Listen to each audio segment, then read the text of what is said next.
قصص الانبیاء کی جانب۔ میرے ساتھ پروفیسر احمد حماد موجود ہیں، دیکھتے ہیں آج وہ ہمارے لیے کون سے پیغمبر یا نبی کا واقعہ لے کے آیا ہے، ان کی طرف چلتے ہیں۔ بسم اللہ الرحمن الرحیم۔ رب اشرح لی صدری ویسر لی امری واحلل عقدۃ من لسانی یفقہوا قولی۔ قصص الانبیاء کے سلسلے میں آج جن محترم نبی اکرم کا ذکر ہے، برگزیدہ نبی کا ذکر ہے، آپ کا اس میں گرامی ہے حضرت ہود علیہ السلام۔ اور حضرت ہود علیہ السلام کا جب ذکر آئے گا تو فطری بات ہے کہ قوم عاد کا ذکر آئے گا، اور قوم عاد کا ذکر آئے گا تو عبرت کی کہانی آپ کے ذہن میں آئے گی۔ یہ اتنی اہم کہانی ہے کہ قرآن کریم میں اس کو بڑی نمایاں جگہ دی گئی ہے، اور اس کا نمایاں ہونے کا ایک نشانی یہ ہے کہ ایک تو حضرت ہود علیہ السلام کے نام پر ایک پوری سورت موجود ہے، اور اس میں اگرچہ پہلے میں اس سورت کا ذکر کر دیتا ہوں کہ اس سورت میں جو 9 انبیاء کا ذکر ہے، اس میں سے 2 انبیاء کے محض اسماء گرامی ہیں، حضرت اسحاق علیہ السلام اور حضرت یعقوب علیہ السلام، اور ایک جو برگزیدہ نبی ہیں وہ ابو الانبیاء بھی کہلاتے ہیں، اور وہ حضرت سیدنا ابراہیم علیہ السلام ہیں، اور آپ کا بھی ذکر بہت زیادہ تفصیل کے ساتھ نہیں ہے۔ البتہ ہم نے یہ جو سیدنا ابراہیم علیہ السلام کے ذکر سے آغاز اس لیے کیا کہ سورہ ہود میں جن انبیاء کی انباء الرسل ہے، یعنی جن رسولوں کی خبریں ہیں، وہ رسول ایک تو یہ کہ سورہ ہود 123 آیات پر مبنی ہے، اور ان 123 آیات میں انباء الرسل ہی ہیں، یعنی کہ رسولوں کی خبریں، اور ان رسولوں کی آپ سمجھ لیں کہ تقسیم اس طرح سے ہے کہ سیدنا ابراہیم علیہ السلام کو اگر ہم مرکز میں رکھیں تو ان سے پہلے 3 برگزیدہ پیغمبر ہیں، اور ان کے بعد 3 برگزیدہ پیغمبر ہیں، اور ان 6 کا ذکر ہے، اور ساتھ میں سیدنا ابراہیم علیہ السلام کا ضمناً ذکر آ جاتا ہے۔ ضمناً اس سینس میں کہ سیدنا لوط علیہ السلام آپ کے چونکہ بھتیجے ہیں، تو جب آپ کا ذکر آئے گا لوط علیہ السلام کی قوم کا تو وہاں پہ ابراہیم علیہ السلام کا بھی ذکر آئے گا، تو اس طرح ضمناً ہے۔ البتہ ہم بات کر رہے ہیں آج جن نبی محترم کی، وہ ہیں سیدنا ہود علیہ السلام، اور سیدنا ہود علیہ السلام جو ہیں وہ ابراہیم علیہ السلام سے پہلے جو 3 انبیاء ہیں، 3 رسول ہیں، ان میں شامل ہیں۔ میں رسول اس لیے کہہ رہا ہوں کہ یہ جو صحیفہ لاتے ہیں، جو شریعت لاتے ہیں، ان کو رسول کہا جاتا ہے، اور جو محض وحی جن پہ آتی ہے اور جنہوں نے پچھلی ہی شریعت کا پیغام عام کرنا جن کی ذمہ داری ہو، ان کو نبی کہا جاتا ہے۔ بعض علماء نے کچھ اس طرح سے بھی اس کی تقسیم کی ہے۔ بہرحال حضرت نوح علیہ السلام کا ہم نے ذکر کر لیا، اس کے بعد حضرت ہود علیہ السلام کا ذکر آتا ہے، اور پھر حضرت صالح علیہ السلام کا۔ آج ہود علیہ السلام کا اس صورت میں کتنا ذکر ہے، اور اس کے بعد اس کے علاوہ کس صورت میں ذکر ہے، یہی تفصیلات ہم آپ کو بتائیں گے۔ حضرت نوح علیہ السلام کی کشتی میں جو افراد سوار تھے، ان کے علاوہ جتنے بھی افراد تھے بشمول آپ کا بیٹا، آپ کی بیوی، سب وہ اس سمندر، اس شدید طوفان میں، سمندر اس لیے ذہن میں آتا ہے کہ وہ طوفان اتنا زیادہ تھا گویا زمین جو ہے نا وہ سمندر کا نظارہ پیش کر رہی تھی، تو وہ سب غرق ہو گئے، اور جو بچے وہ اہل ایمان تھے۔ ان اہل ایمان میں نوح علیہ السلام کے 3 بیٹے سام، حام اور یافس وہ تھے۔ تو جو سام ہیں وہ سارے مشرق وسطیٰ کے علاقے میں، یہ جو گلف کے علاقے میں یہ ہے، اسی لیے ان کو سیمیٹک یا سامی النسل بھی کہا جاتا ہے۔ سامی روایات بھی اسی سے ہے کہ وہ جو ببلیکل سٹوریز ہیں یا آسمانی جو کتب ہیں ان میں جو کہانیاں ہیں وہ اسی نسل کی ہیں۔ تو حضرت ہود علیہ السلام سامی النسل تھے، اور آپ جو تھے حضرت سام علیہ السلام کی نسل میں سے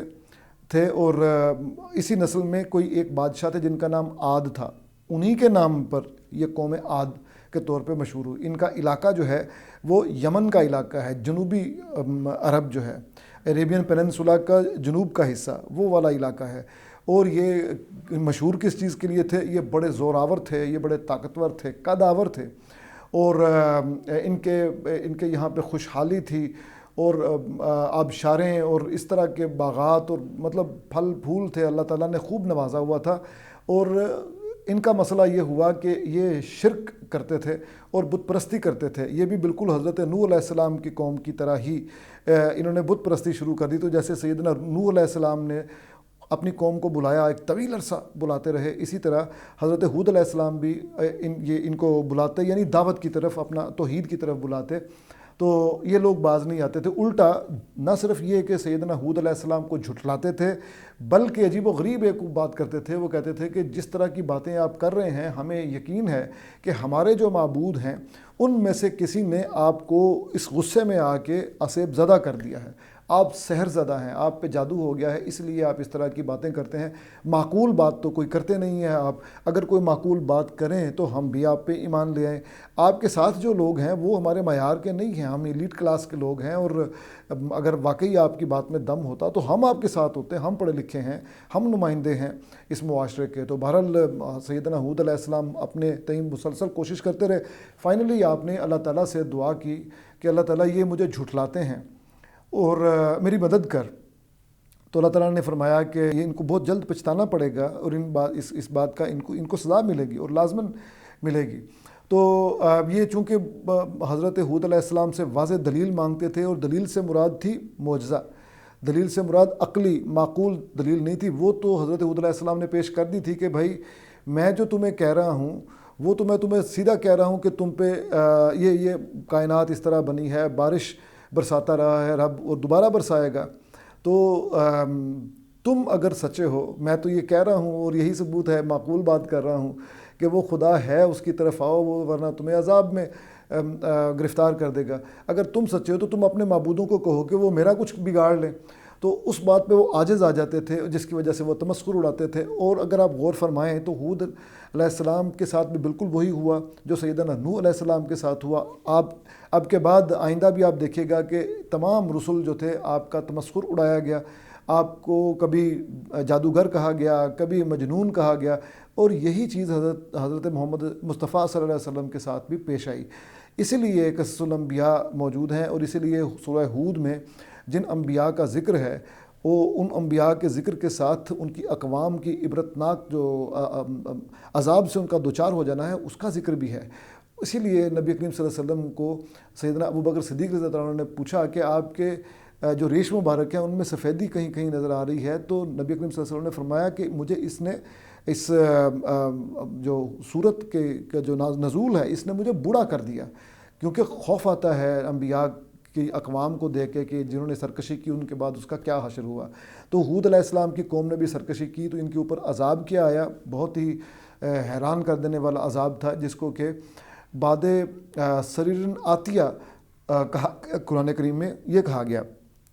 یعنی سو پاورفل فورسفل ونڈ, جو کہ شدید قسم کی ہوا ہوتی ہے اور ہر چیز اڑا کے لے جاتی ہے. اور قرآن حکیم میں ہے کہ 7 دن اور 7 راتیں اور 8 دن یہ ہوا چلتی رہی, اور ایسی شدید تھی کہ استغفر اللہ, اور جہاں جہاں کسی نے پناہ لے رکھی تھی اس جگہ پہ بھی گھسی اور وہاں پہ بھی لوگوں کو مار دیا. کچھ لوگ یہ کہتے ہیں کہ ہوا دیہاتی علاقوں میں چلی اور دیہات کے مال مویشی وغیرہ فضا میں دیکھے تو شہریوں نے یہ سمجھا کہ یہ کالا بادل ہے, بڑے رحمت والا ہے, تو انہوں نے کہا کہ ہود تم خامخواہ ہمیں ڈراتے تھے, یہ تو رحمت کا بادل بن کے آ رہا ہے. لیکن وہی جو بادل تھا اس میں موجود تھی شدید قسم کی باد سرسر جو تیز ہوا ہوتی ہے, اور جب وہی اموال ہوا کے ساتھ ان پر پڑے تو سب تباہ و برباد ہو گیا. اور نخل خاویہ جو ہے نا وہ اس کا مثال دی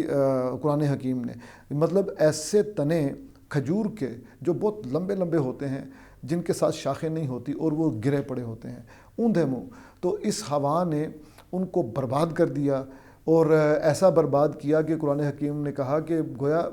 یہاں پہ کوئی تھا ہی نہیں. تو چلتے چلتے میں یہ عرض کرتا چلوں کہ جدید سائنس بہت ساری چیزیں جہاں پہ ہمارے سامنے لے کے آ رہی ہے, وہاں پہ یہ بھی لے کے آ رہی ہے کہ کچھ دیکھا یہ گیا ہے سیٹلائٹ سے, غالباً بعض بزرگ کہتے ہیں کہ سیٹلائٹ سے دیکھا گیا ہے کہ شداد جو کہ بہت مشہور